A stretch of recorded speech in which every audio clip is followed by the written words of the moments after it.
আপনার হাতে কয় ঘন্টা আছে? 24 ঘন্টা। 24 ঘন্টাতে বেশি আছে? আপনার যেমন 24 ঘন্টা, ওয়ারেন বাফেটের 24 ঘন্টা, স্টিভ জবসের 24 ঘন্টা, মার্ক জুকারবার্গের 24 ঘন্টা।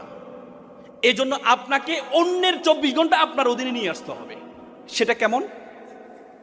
অন্যের 24 ঘন্টা আপনার অধীনে আপনাকে নিয়ে আসতে হবে। তার মানে কি? আপনার অধীনে 10 জন কাজ করবে, এই 10 জনের 24 ঘন্টা, 10 জনের 10 ঘন্টা করে করে আপনার অধীনে নিয়ে আসতে হবে। তাহলে আপনি সেরা হইতে পারবেন। আর আপনি যদি বলেন না আপনার যে ঘন্টা আছে সেটাই করে আপনি বড় হবেন, আপনি বড় হইতে পারবেন না। আপনি বড় হইতে পারবেন না। এই জন্য অন্যের ঘন্টাকে আপনার ঘন্টার সাথে যদি যুক্ত করতে পারেন তাহলে আপনি সফল হবেন। এই জন্য ব্যবসায়ী হওয়ার জন্য আমি কয়েকটা গুণের কথা বলবো আপনাদেরকে। ব্যবসা শব্দের মধ্যে যে গুণগুলো আছে, প্রথম হচ্ছে, দেখেন ব্যবসা, এখানে যারা আছেন অনেকে চিন্তা করেন পৃথিবীতে যত পেশা আছে একমাত্র পেশা